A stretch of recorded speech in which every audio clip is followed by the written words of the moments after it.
Hi, I'm Pete Wehner. I'm a long-time conservative. I've worked in three Republican administrations, the Ronald Reagan and George H.W. Bush administrations and the George W. Bush White House. And today I'm a senior fellow at the Trinity Forum. It's an honor to be speaking to you, to members of Congress, and to fellow citizens on behalf of the People's Filibuster on gun safety.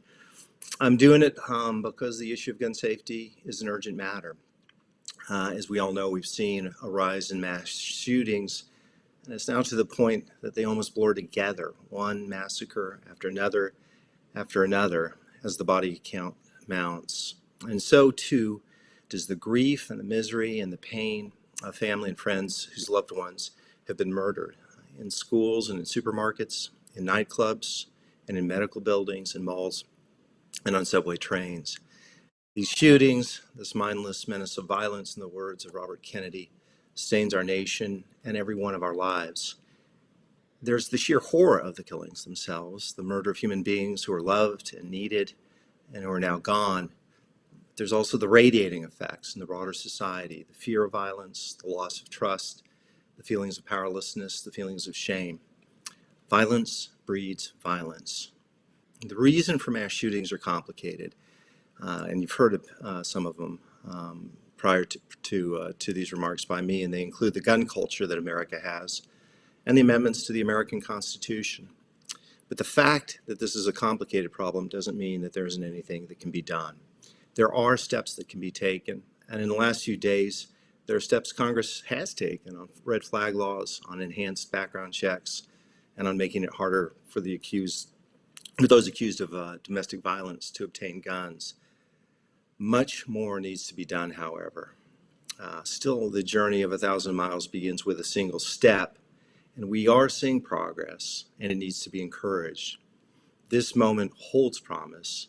My hope, and the hope of tens of millions of my fellow Americans, is that members of Congress build on this moment and that they translate it into action. If there's one thing I want to underscore today, it is that this is not a binary choice between public safety and protecting people's liberties. To pose it that way is a false choice. Common sense laws can be passed that advance public safety and protect individual liberties. Those who tell you otherwise are telling you a lie. And I say that as someone who deeply respects the American Constitution. What this moment requires above all is will and courage on the part of Congress, and even greater public outcry by the American people. The outcry is there, it's growing, and it'll echo in the halls of Congress, and it won't be silenced until the slaughter of innocent men, women, and children ends.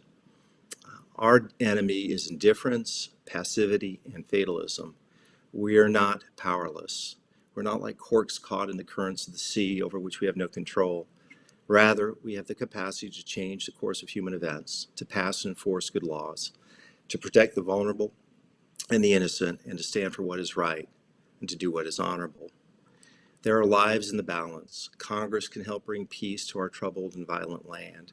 Simple human decency requires members of Congress to act, and to act soon, and to act now, before more blood is shed, before more innocent lives are lost. Let us all hope that you, members of Congress, finally rise to this challenge.